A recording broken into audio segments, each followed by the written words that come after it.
Welcome back to another exciting edition of Inside Anderson Raptors Athletics here on AndersonRaptors.org and ESP Media powered by Sidearm Sports. I'm Jason Griefer, Chris Newton with us as always. And Newt, a lot to get into, so we're just going to get right into it.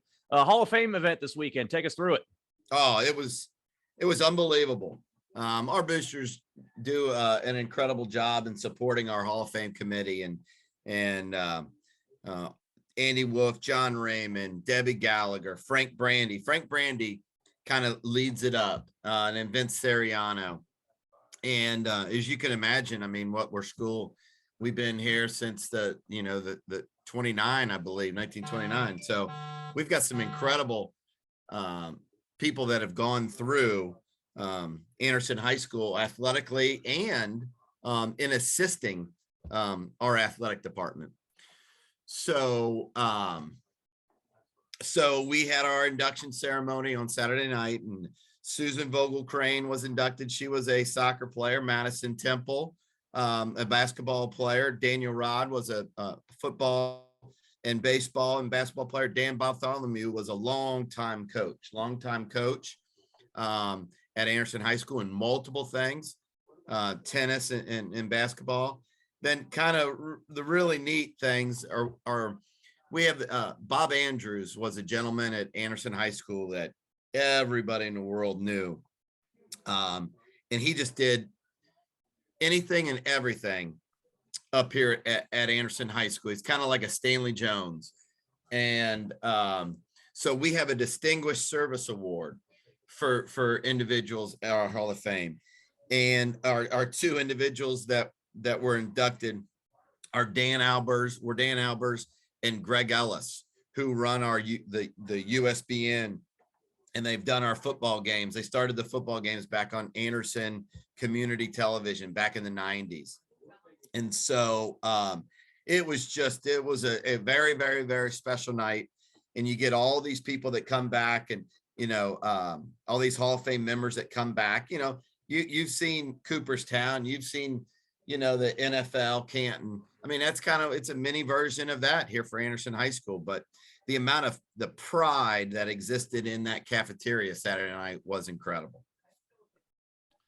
A lot of well-deserving people obviously going in, and a lot of strenuous process, I'm sure, to try to get down to a number of people to put in year over year. But nevertheless, you're not kidding. I mean, there are some incredible athletes at Anderson High School that are not in the Hall of Fame. And so it is very, very difficult. We do it every 2 years. And so it's an incredible process. Congratulations to all those inducted this year. And for those not in yet, just stay tuned. And I'm sure time's coming for those who are deserving of that honor. Let's get into talk about your spring sports programs. And first, let's talk about your baseball program. Most notably last week, picking up a very nice win over Coleraine, 12-1 in the Reds Futures Showcase, getting a lot of spotlight on high school teams around the area. Number one, did the Reds have any scouts there to potentially sign anybody off the Anderson team? Because they could probably use the help. Number two, talk to us about the opportunity to play in such an event like this. And if you think it can also, that win, be a spur going into this week when you've got 3 league games on the schedule. Oh, I don't think there's any doubt. Number one, I'm not sure I saw any Reds staff members up there. Just a second here. I'm not sure I saw any Reds staff members up in the stands. But it won't be Phil Castellini, because where else are you going to go? So then we did have some players perform incredibly. And here's the neat thing about this too. Coach Brennan does a great job mixing players in and out of games. And there were some kids that got some opportunities to perform Saturday in that. It was, it's a non-league game. And they performed very well. And, the high school baseball season goes so fast. And for high school athletes, everybody wants to be the starter. Everybody wants to be the man or the lady that, is the go-to person. But, that doesn't happen for everybody. So the key is to make sure that you're ready to perform when the opportunity arises. Carson Braun is a sophomore here at Anderson High School, and he is a very, very, very, very good baseball player. And he started off on JV, and I have no idea, but he probably thought, I should be a varsity player. Well, he goes down there, he doesn't mope, doesn't pout, doesn't do anything. He keeps working and getting better. Well, I'll be darned. His time to shine came probably on the biggest stage that we've played this year, at Xavier University, out there in front of a lot of people. And he was electric. It was awesome to see, him perform like that, hitting spots all over the place. So picked up his first varsity win. Carson Johnson had a huge hit. JoJo Overbeek, we're getting him back healthy. Had, I think, at least 3 hits, was the player of the game. So that most definitely can propel and get people back. We swung the bat really well on Saturday. So give some confidence, because we're going to play every day this week. Hopefully the rain avoids us. So we're going to get in a groove, and good things are going to happen. So super excited about this baseball squad. And a lot of time left in the season. As it stands right now, you're sitting just 2.5 games out of first place. A lot of teams in between yourselves and Milford at the top of the league, but nevertheless, a really good opportunity this week to pick up some wins. Walnut Hills, West Claremont on the docket this week to try to get back up there. But again, very much doable given the time left in the season. Switching over to softball, we talked last week about the need to handle business against Winton Woods, a team that's been struggling on the season. If you wanted to try to make some noise in the conference standings, and your team did that, beating Winton Woods twice by a combined 36-3 score. So hitting well, pitching also did the job. And one of the players I wanted to touch on and get your thoughts on here was Vivian Johns. In the 2-game set, had 5 hits, drove in 7 runs. She's hitting .432 this year as a sophomore, splitting time both as an infielder and catching. So I'm curious to know, from your perspective and also the coaches, what have you guys made of her progress this year from her freshman campaign, when she hit, I think, like 360, 370, and this year she's hitting over 430. Yeah. Well, Vivian Johns is the true softball player in that, she's the daughter of a coach. Okay. So she can catch, she can pitch, she plays infield, she can play outfield. She plays every position on the field. Okay.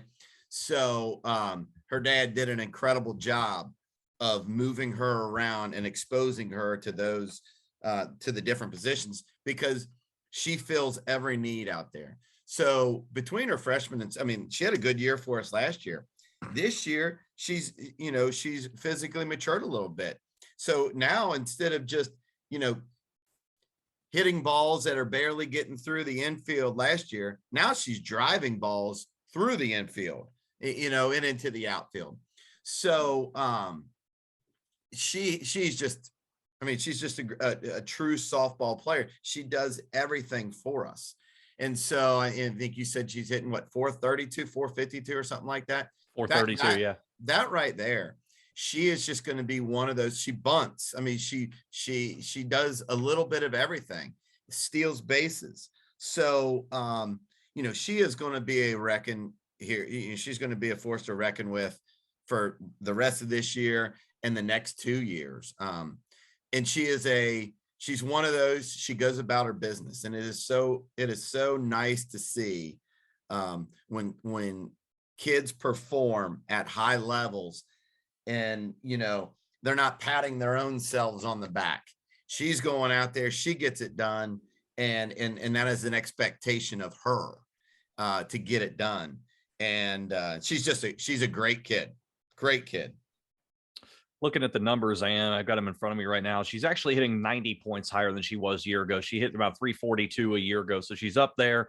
Hits are up. RBIs, she's more than doubled her RBI output from last year. So obviously a very, very strong progression for her from freshman to sophomore campaign. And we'll be looking forward to seeing her progress through the rest of this year and obviously into the future. Let's switch gears. Let's talk about track and field. And obviously big weekend for track and field, not only with the honor for Andy Wolf there at Anderson High School, but also to host the big meet over the weekend as well. And I know we've talked in the past when you've hosted these things that Andy Wolf is really the guy that kind of gets everything logistically set up and makes sure everything runs in a smooth fashion. How did you see this event go off? How did your team perform there? And ultimately, how big of a weekend was this for you to be able to honor Andy Wolf in the way he was? It was one of the most special weekends. I mean, Thursday, Friday, and Saturday, culminating in the the Red Showcase game, the doubleheader here for softball, and then the Hall of Fame dinner. It was an unbelievable weekend. But to get it all, to have the opportunity to have that track invitational, when Thursday started, it's like, oh, it was drizzling and like, oh my gosh, you got to be kidding me. Come on. And it was like when the first event started, the clouds just disappeared and it was just beautiful.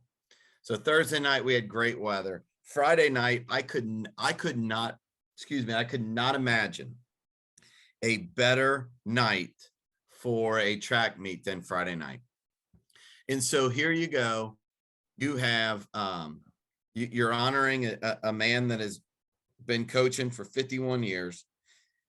The track is named. I mean, there's not a human being alive that doesn't worship Andy Wolf. I mean, everybody loves the man, from every coach that was there to every person in the stands appreciates what he does.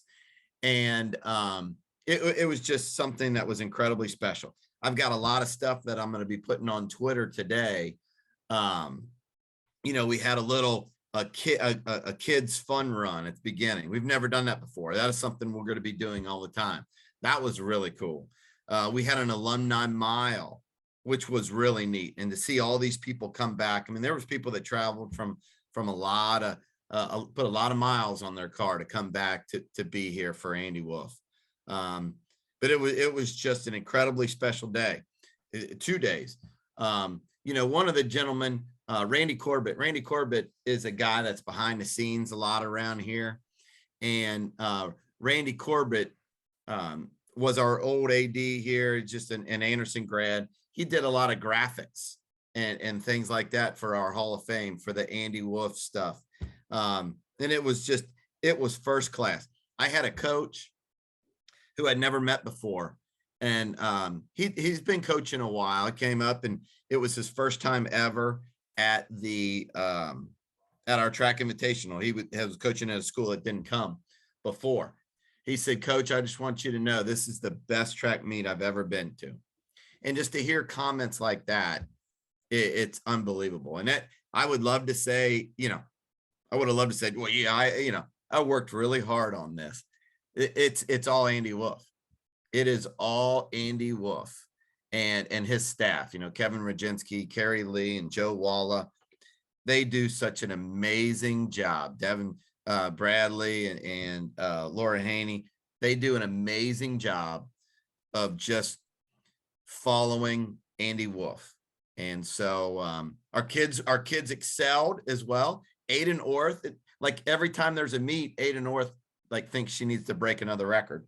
So she is now not only the shot put holder at Anderson High School, she is now the discus record holder at Anderson High School. So we'll be putting that information out, and she shattered that record. But Sam Izukawa won the steeplechase. Wait till you see that. That's one of the neatest events that's going. And the crowd that gathers around is incredible. Jason, we sold more tickets Friday night than we do than at some of our football games. It was unbelievable. But it is not possible without parental, volunteers. Mm-hmm. And it was just, it's a track event and it's awesome, but it's an Anderson event. It's an Anderson community event because everybody has to be involved.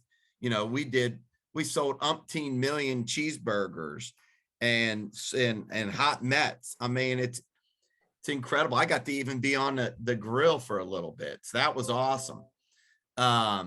How'd you do? I did burn a brat pretty bad. Not gonna lie to you, but I really lucked out because like 10 minutes later, somebody came to get a brat, and I said, "Hey, I purposefully charbroiled this because a lot of people like their stuff." And I was like, "Oh, that's perfect." I was like, "Yeah." So, I lucked out.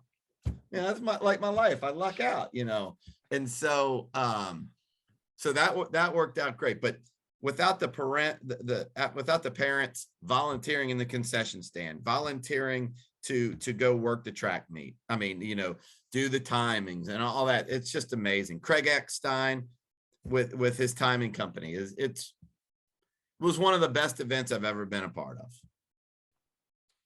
A lot of people pull together to pull off an event like that. So congratulations to all involved. And as you said, also, to not only have that, but have the kids go out and perform the way they did. I won't ask you what your time was in the alumni mile. So we'll just save that for another time and move on here. Let's talk about your lacrosse Jace, program. I will say this. Say this. And I think I'm gonna post this because it was pretty cool. So I didn't participate in the mile. I'm not gonna lie to you. I was participating in the kids 100-yard dash, 100-meter dash. Of course you did. And I was running with this little girl. I don't know if she's maybe 2 years old. And I was running with her alongside of her.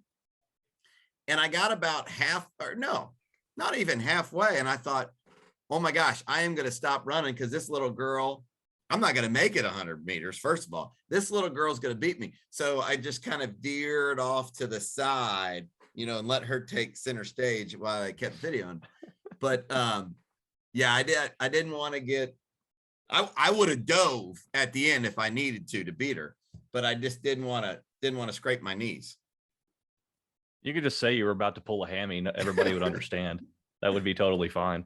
No judgment here. We'll check that out and see how the video plays out. But let's move on here on the program. Let's talk about your boys lacrosse program. And one of the things I wanted to touch on this week is they've been playing better and better as of late. And one of the things that's been the key to it has been the improvement in the defense over the early stretch of the season. We look at the way the schedule's shaken out, and in the month of April, your team is not allowed double-digit goals in any game whatsoever.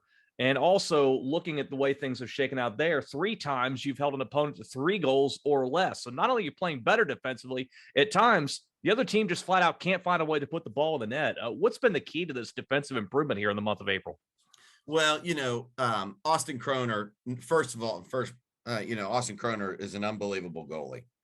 He is not only a great kid, but I tell you, man, he can man it between the pipes there. He is outstanding. And I remember earlier talking to you, you would mention how many saves he was making. He was making a ton of saves, but we were giving up some goals because our defense was not fully in line yet. And now remember, this is Matt White's first year, so it's taken a little bit of time to get him going, to get the kids to buy into exactly what he wants to do. Well, shoot, they got it rolling right now. Zach Zay back there, Seth Wake, Hinkle. I mean, they are all providing this huge wall. But I got to tell you, sometimes they say the best defense is a good offense. And when Connor Casey came back after an injury, he has allowed us to maintain possession so much more. So, lacrosse, just like every other sport, when you have the ball, the other team can't score. Mm-hmm. And Connor Casey has done a really, really, really good job with helping us continue with our possessions and get more possessions throughout the game. Brody Schneider is doing a great job on the faceoffs. So it's been a bunch of different things besides those guys in front of the goal stepping up and playing better. We've also played better offensively. So now Austin's not making 37 saves a night. He's making 20 saves a night. We're not giving up 11 goals a game. We're giving up 3 or 4 or 5 goals a game. And Hmm. so it's really been great to see. And I think I've said this before about our lacrosse team. You know, they've worked really hard in all areas of the game, on and off the field. And we talked about not getting better on the field until we start doing some of the right things off the field, with about being quality teammates. And our team has bought in 100% to Coach White, and they are doing the little tiny things. You know, we have a senior, Austin Ritter, who is an amazing kid. You know, his role on our team is a huge leader. It's not to score goals. It's not to stop goals from going in at the varsity level. He contributes in so many different ways to our team chemistry and, you know, to the leadership. And it's guys like that that are stepping up, and people are following. And it's just been awesome to see. Over on the girls' side, they, like the boys, had a long layoff going into last week's action, and the girls come out, hang really tough with Mount Notre Dame. You know, play Mount Notre Dame to a 12-9 result, come up short there, but do respond nicely this past Saturday with a 7-5 win over Cincinnati Country Day.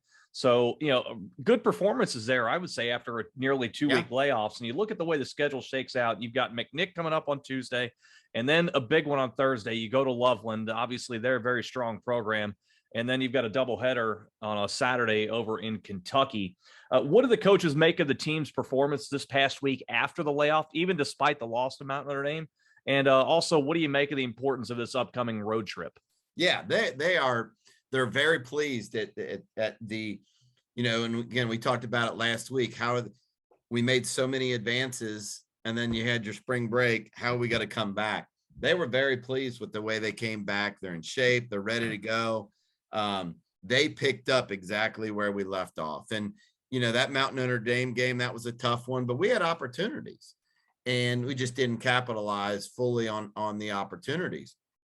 But they came out, took care of business against CCD. We're excited about this week. We're going against Loveland, who is, later on in the week. They're a perennial power, over there. And so what we're going to do is we're going to see how much better we've gotten from the beginning of the year till now. And, we not only, our girls, when they go there, they don't expect just to compete. We expect to win. And we're going to find out how good we are. And then over the weekend, it'll be fun. It's a little tournament down in Kentucky that our JVs play too, and our varsity play too. So it'll be a really kind of fun event for the kids to go down there and compete against teams that, not from Cincinnati. And I know they're looking forward to that. Mentioned finding out how good they are, and I think we're going to find out how good your tennis team is this coming week, because boy, what a week they have on the docket. And taking a look at the schedule, you have Lakota West, Sycamore, who may end up be competing for a state championship, and then also the big one on Thursday against Walnut Hills. And the reason why I say it's a big one is because, we go back to last year. Anderson wins the regular season title. Walnut Hills wins the tournament title. Going into this week, both teams are undefeated in ECC play, and this is your last ECC match of the season. So if you win this against Walnut Hills, you've got the regular season title outright this year for the second straight year. Preview this day for us and the importance here of taking care of business against Walnut and defending that regular season title from a year ago. Yeah, so it's funny because I've already spoken to our tennis coach this morning. This is a huge week. There's no doubt about it. And, Lakota West, Sycamore, and then Walnut. And, today was neat because Brent Johnson, he didn't say anything about Sycamore. He didn't say anything about Walnut Hills. He's talking about Lakota West. And, they talk about rain coming and storms. We're very fortunate that Beachmont Racket Club works with us a lot. And so sometimes we go inside and we play matches where other teams, when they get rain, unfortunately, they cancel. We're able to, we work with them and they they help us out a little bit. And so we go inside and we play, which is a huge advantage to our kids. In the fact that we get to keep playing. So knowing the importance of today, we've already got arrangements made. If it's pouring outside, we're going to go inside because we want to play, and we want to make sure we're ready to go through this week. And he's excited about it. There's no doubt about it. And our kids are going to answer the bell. There's no doubt about it. But you're right. You talk about 3 weeks or 3 games getting after it in 1 week. And, but these kind of things are needed for us when we start, when we play in the ECC tournament. You got to play against these kind of teams, and you got to play back to back to back. And what are we, Monday, Wednesday, Thursday? So we're going at it here, because when that ECC tournament goes, I mean, you're playing a match, you're off maybe an hour, then you hopping right back on, and then you're off maybe an hour, and then you're hopping back on, and you maybe you're out for 2 hours, and then you're going back at it. And so conditioning is a huge thing. And so we need to play and keep getting after it, and good things are going to happen for these kids. I know for sure. And they've got a real chance here, as I said, to wrap up the ECC regular season title ahead of the ECC championships next week out at ATP. So a lot to look forward to in the coming week here. A lot of big things going on. Noop, quickly before we go, you mentioned posting some videos from the Anderson meet over the weekend. Where can they find you on Twitter? You know what? It's a great question. Where can they? They can find me at AHS Raptors AD. There you go.